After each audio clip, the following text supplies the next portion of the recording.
Now less than a month away. The October 7th vice presidential debate between Republican Vice President Mike Pence and Democratic U.S. Senator Kamala Harris will go ahead despite President Donald Trump testing positive for coronavirus. Pence remains COVID-19 negative, and for now, both parties are preparing for the face-off in Salt Lake City in Utah. So how will the debate between the two running mates impact the election? Let's find out in this next report by Voice of America. It is considered the political undercard, the vice presidential debate. I think vice presidential debates often are more interesting to watch. The stakes are lower.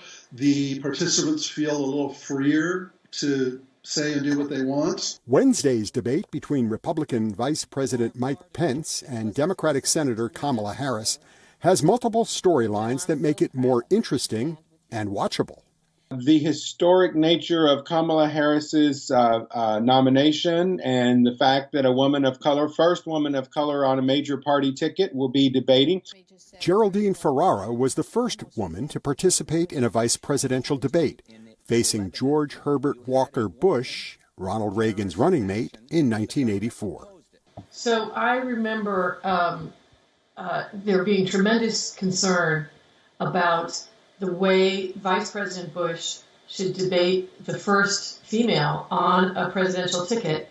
And he could be, at times, a very competitive man and certainly was a very good debater, knew his material very well, but didn't want to look as though he was bullying her in any way. In 2008, voters were eager to see Sarah Palin debate Joe Biden. The expectations for that Biden-Palin vice presidential debate were so great.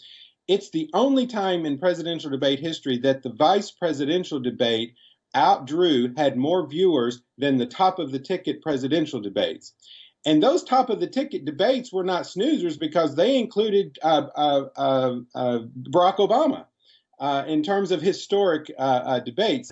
Now, President Trump's COVID diagnosis is increasing already high expectations for the Pence-Harris debate.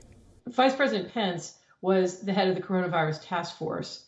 Originally, Trump seemed to sort of take it over from him.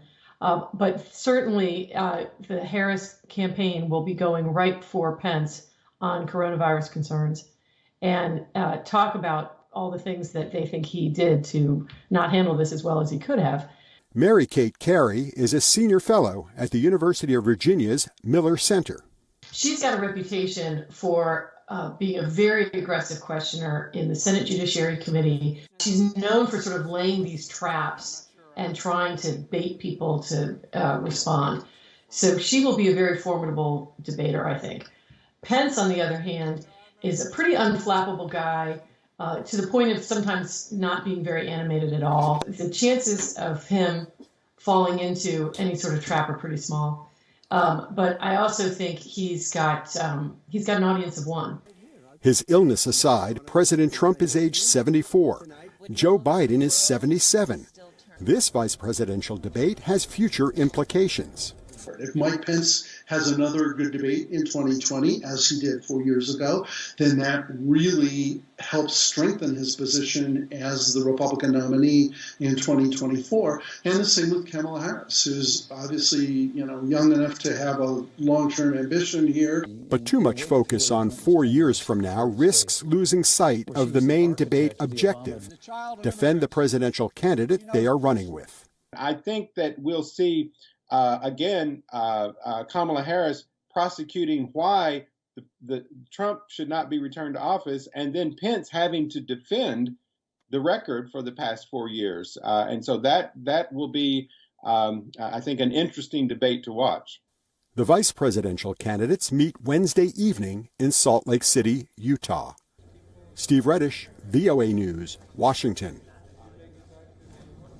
Co-presented by Skoda. Simply clever.